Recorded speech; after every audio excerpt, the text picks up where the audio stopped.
Welcome to The American Dream, a show that started right here in San Diego, America's finest city, that now spans positive media all across the country, real stories in real neighborhoods. Hi, I'm your host, Craig Sewing, and here's The American Dream. Welcome to The American Dream, a real show, not a reality show. The real estate, the lifestyle, the culture. It's not just about what you're living in, but the community you're going to live in. It's The American Dream.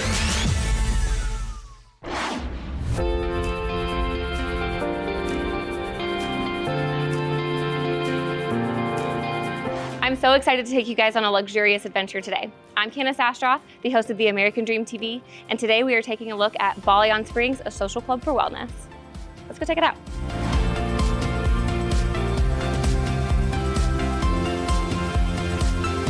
Hey Candace. Hey Stephanie, thank you for having me. Yes, welcome to Bali Springs. We're so excited to have you. I'm excited to take a tour. You want to show me around? Of course, let's go.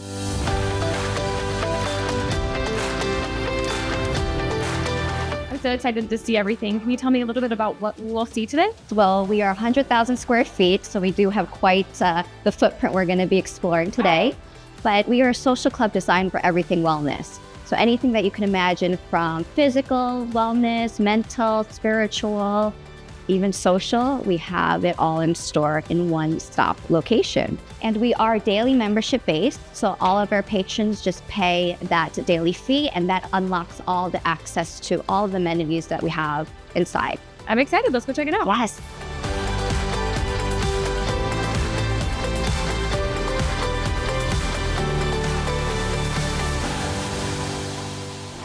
I'm a woman-owned business, and I mean, you are a woman-owned business, and this is just incredible. Everything I've seen today, I'm just super blown away and impressed by. But what I really want to hear more about is, how did you come up with the concept today, and what inspired you? The concept of Bali Springs came about during COVID time for my own personal need for self-care. I was struggling, as much of the world was struggling, mentally, socially, physically, and I was trying all these different modalities just to find out what would help resonate and help me get to a better place. And I was finding that it was very hard to be able to explore different wellness options. So in my head, it just made so much sense.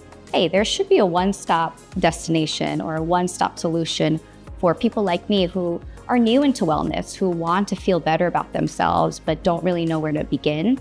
So that's where the concept behind Bali Springs came about, to create a community for like-minded individuals who are very unique in their own ways, but are all looking for some sort of self-care, some sort of release from their everyday struggles. And I think that we really hit it out of the park by choosing the DMV for this concept, because everybody here is very stressed. Yes. And need that day escape. It's amazing, and I love that you saw that need and you filled it. And because I would agree with you, like, the energy here in Northern Virginia is just very career-driven. They're hard workers. Everyone's really busy, and so, like, to have this escape is incredible. I know where I'll be.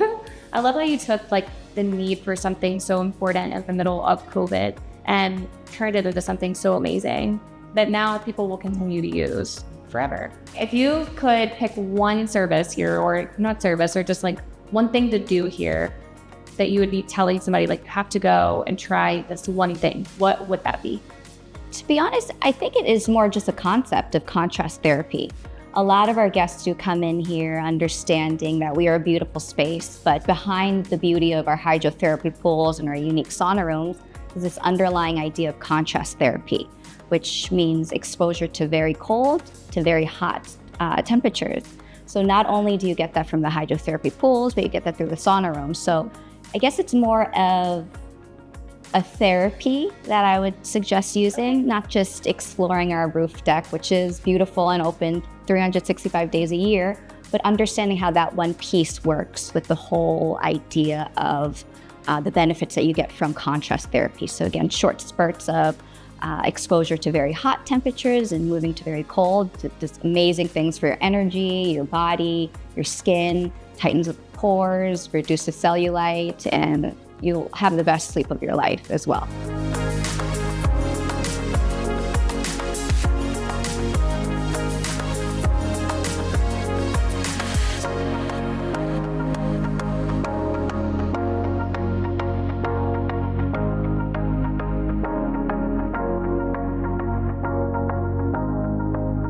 I'm Candace Ashbrook, the founder of Perfect Choice Real Estate, and I'd love to help you achieve the American dream.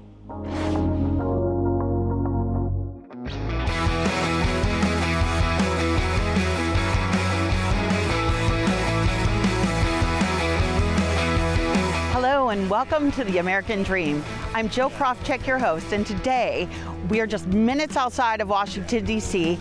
at George Washington's Mount Vernon. And today it's a special segment. It's Revolutionary War weekend. Let's go.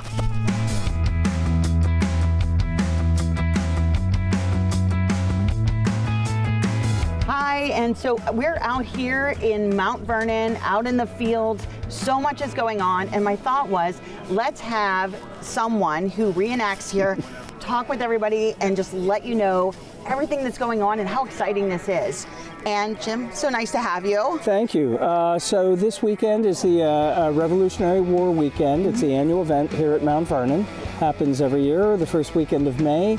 And we have about 200 British soldiers in our camp here. There's probably about a similar number over in the American camp. We have people that are portraying English regiments, Welsh regiments, Scottish regiments, and then also the Loyalists that fought here on behalf of the King, and also some of the German allies, the Hessians. Wow. So they're not mercenaries. They were actually fighting here on behalf of their own princes in their national uniforms, but they're often referred to as mercenaries. So nice. American propaganda. We had that as well. Yes. Well, let me ask. So as far as how do you come to do this? Like, what inspired you to be a reenactor? That's a good question. I guess a love of history. I've been doing this an exceptionally long time. Started when I was about 11. Wow, 11 years old. They started as little as 11. I wasn't big enough to carry the drum yet. I was a drummer. So, and I was in a fife and drum unit out of Fort Pitt Museum in Pittsburgh. So I came up through that. We did the French and Indian period, which is about 20 years before the American Revolution. So, so I've been doing this a long time. Wow. So as far as, do you train a lot for this, or do you guys get paid? Like, how do you become a reenactor? So it's a hobby like any hobby. You know, if you really get into hobbies, they can cost a lot of money. This one's getting a little bit more expensive as time goes on, like everything is, right? But we have a unit, and we're made up of different clubs, if you will, who portray different regiments or different units in the British Army. Okay. And the people buy their own kits. We have people that we know that will sew the uniforms. Everything's handmade. Everything has to be custom made. So, so it can't get expensive. It's not a cheap hobby, but again, if you're going to do a hobby right, none of them are, right? That's true. That's true. Very true. And so essentially, everyone's volunteering. This is just a hobby.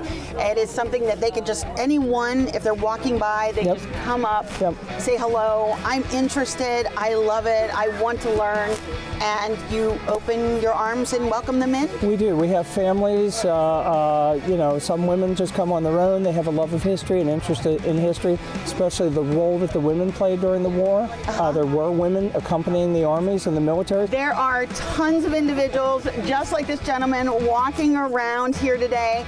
It's an exciting time, and I'm just so glad you were here to share this with us. Thank you. Yep, we would invite everybody to look into the hobby. You can find everything online today. Our organization is the British Brigade. You can find us on Facebook and webpage, thebritishbrigade.org, and we can get you into the hobby and find a unit close to where you live.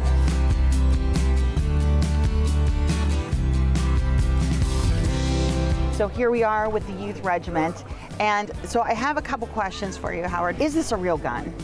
Is it a real musket, that is? Yes, so this is a shortland powdered broad breast musket. While it's not an original one from the 18th century, it is a exact replica and what we use to fire blanks on the field. Oh, wow. And so you use real powder? Yes, ma'am. Okay. And how do you do that? So the way you would go about that is you take the powder from your practice box, and you would rip it open and put it in the pan here. Okay. And then off you go. Right, you put it in the pan, it closes, and the hammer strikes the pan, causes it to spark, which feeds into the hole and shoots the bullet out the front. And then otherwise, I noticed this here. What is that for? So this is the ramrod. So if we actually had a shot and powder in here, you would put the whole thing down, and then the whole ramrod would come out and use it to ram your round down to the bottom to the chamber so that you can fire it. Now, does everyone in the youth regiment get one of these, or how does that work? So the regiment itself actually owns the muskets, and during events they're lent out to members who are old enough to use them and fire them. Okay, so they have to be a certain age, so that's great. Okay. We also have a safety presentation they go to, because even though we're not firing real bullets, it is real powder and it is explosion happening. Right. So we'll make sure it's done safely. Fantastic. So safety is key with this. So don't go buy a musket and start shooting away. So that's good. And otherwise, we were just watching some of your drills. Very exciting. And again, thank you for showing us that. Take care. Yeah, no problem.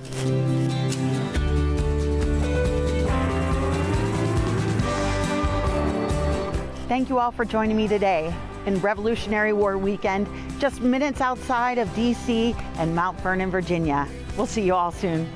Bye.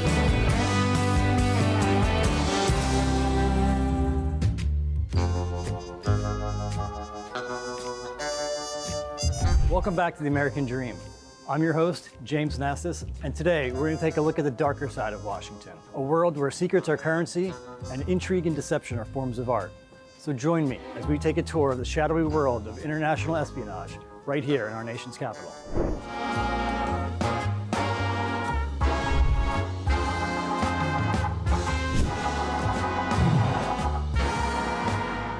It's estimated that at any given time, there are over 10,000 spies working in Washington, D.C. So it's no surprise that it's here where you'll find this, the International Spy Museum, the only museum of its kind dedicated to the tradecraft, history, and contemporary role that espionage plays in our society. Behind this facade, there's the largest collection of spy gadgets, documents, photographs on public display anywhere in the world. And we've been lucky enough to score an invite inside.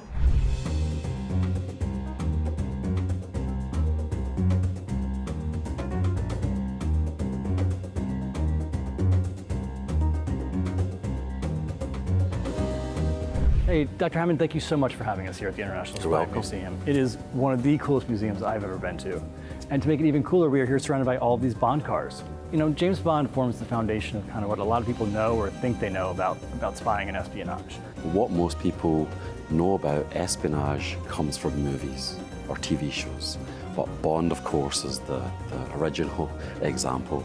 So the guy who wrote the Bond novels that all the movies are based on, or most of the movies are based on. In World War II, he was actually a key player at the heart of British intelligence. People speculate about what role that part had on what he was writing. So some of it is completely fantastical, right? Invisible cars, 7 feet tall men with steel teeth who chase after you, those types of things. Some of the other stuff is true. Some of it reflects what's happening in the world at the time.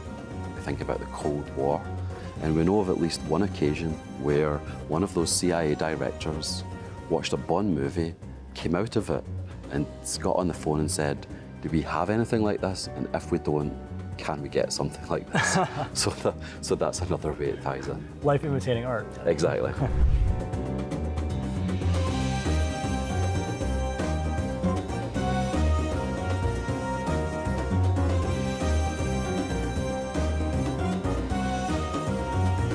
How cool was that? I wish we could have stayed longer, but we have other sights to see and other stories to uncover. Next, we're heading to the quaint little neighborhood of Georgetown, right on the Potomac River, which has set the scene for countless spy stories over the years.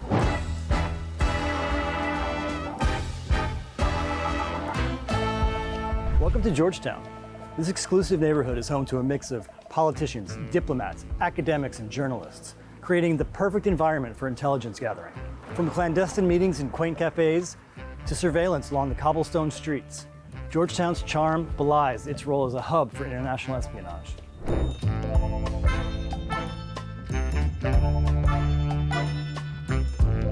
It's here on the outskirts of Georgetown, where Aldrich Ames, the notorious CIA counterintelligence officer turned Soviet and Russian spy, signaled his handlers that a meeting was necessary by marking a mailbox with a white piece of chalk.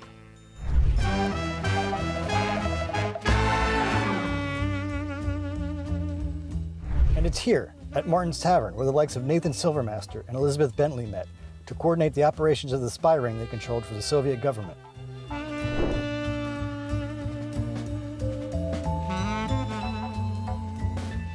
Within a 10-minute walk of Martin's Tavern, you'll find the homes of no less than a dozen spies, including Alger Hiss and Lachlan Curry.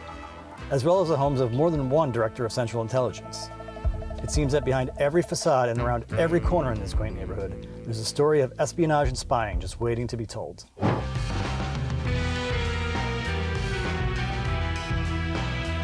Thank you so much for joining me today on our tour of the shadowy world of international espionage here in Washington, D.C. I really hope you enjoyed it as much as I did.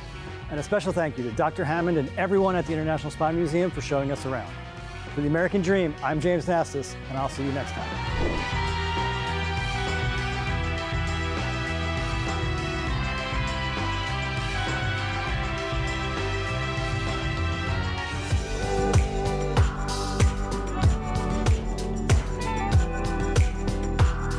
Welcome to the American Dream. I'm your host, Nancy Allard, luxury realtor and lifestyle expert.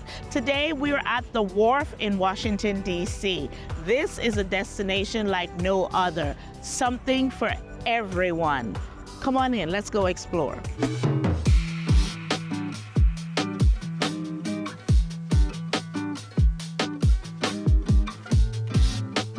We're here at the Wharf in Washington, D.C., and behind me is the new theater, the Anthem. For all you music lovers, this is where you want to be.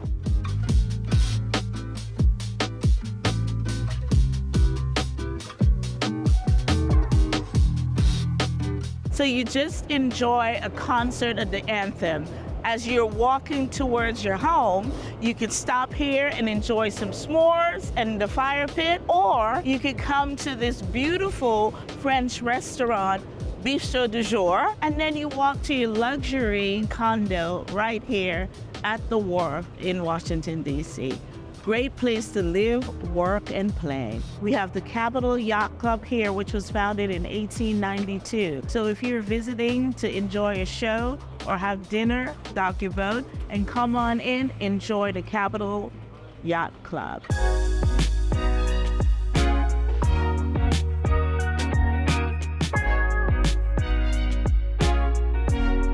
Behind me in this tall building is the home of your new luxury condo. And at the footsteps, the entrance of this beautiful luxury condo is Cafe Del Mar. And to the left of me is Fabio Tarbuschi's Del Mar restaurant. And to the right of me is the spa. And immediate in front of me is Capitol Yacht Club. Everything you want, restaurant, excitement, it's here at the Wharf. We're on an iconic street, Pearl Street. If your favorite band is not playing at the Anthem, chances are you can catch them right here at Union Stage or Pearl Street. Come on over and enjoy the entertainment.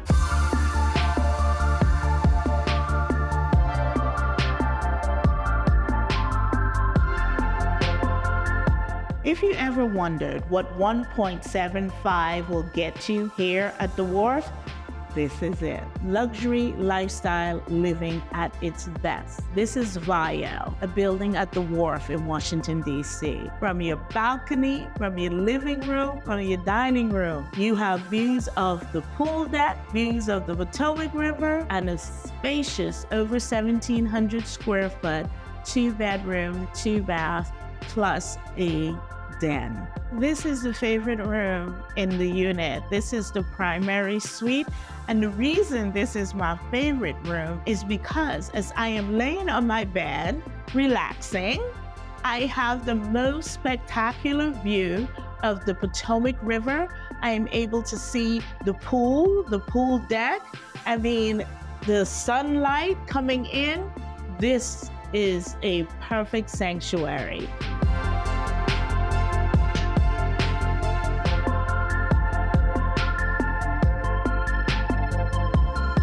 Thank you for joining us today as we explore this vibrant cultural scene at the Wharf in Washington, D.C.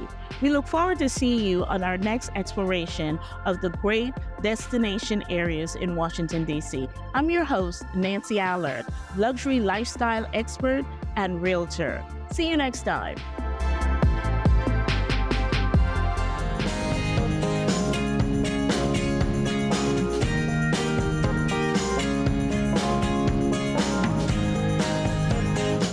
Welcome to The American Dream. We are your hosts for today's show.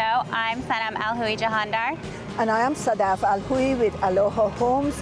We are so excited to be here with you today at the EatLoco's Farmers Market right here in Ashbrook, which is located in Ashburn, Virginia. This EatLoco market is one of the largest and most frequented markets here in Virginia, with over 120 vendors at this market alone.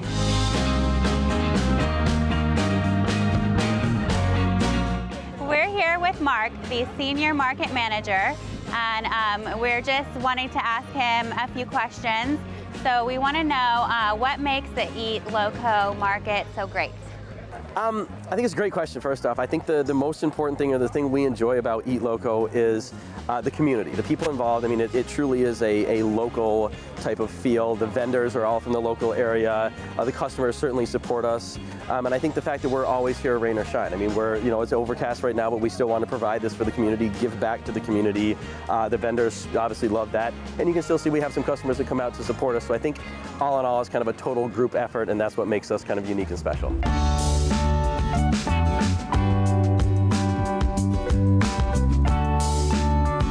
Hi, Vernon. We are so happy to be here, and of course, this is my most popular place to stop. Which one is the most popular? Well, all of these are the handmade soaps with goat's milk. We make over 150 different varieties, different scents, but it's basically the same soap, just different essential oil or fragrance oil. The most popular is probably the oatmeal milk and honey. Here's what that looks like. Oh, wow, okay. But that, I also put extra oatmeal in that, so it's very soothing for the skin. And it's very soft. I love that, yes, definitely. But everybody likes different things, that's why we have so many.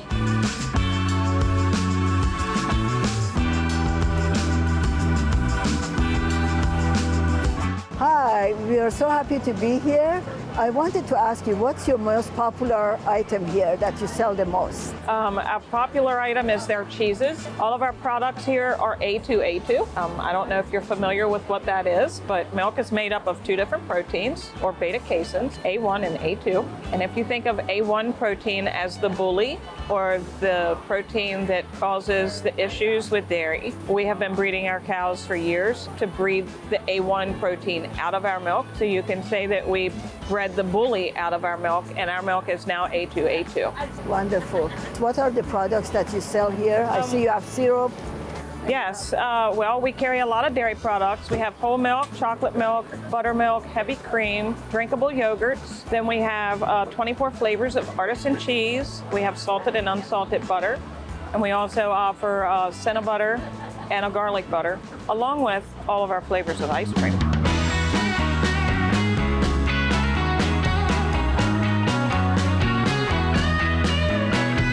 We just left the farmers market, and now we're at our newest listing here in Kincora, Loudoun County's newest and exciting community. Let's go in and check it out.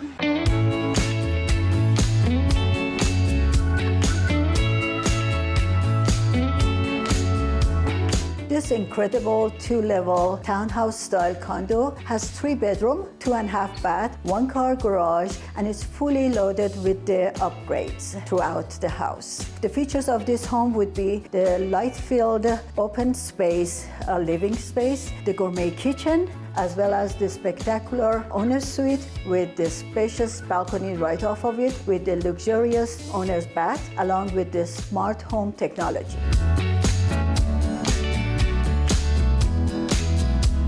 Kincora is the commuter's dream, as it is so close to the major highways here, as well as the Dulles International Airport, Route 7, Route 28, and also only about a mile away from One Loudoun shopping, restaurants, and entertainment. Once completed, Kincora will be home to the National Museum of Intelligence and the Children's Science Center. There's also plans for Main Street style shopping and dining that's coming soon.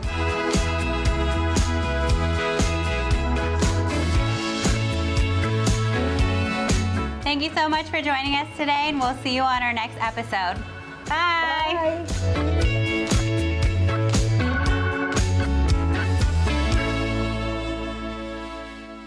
Well, I hope you enjoyed today's show, produced from America's finest city, but shot in the heart of your neighborhoods. Don't forget positive media when the world really needs it. Follow us on social media at The American Dream TV. See you next time. In the meantime, cheers to your American dream.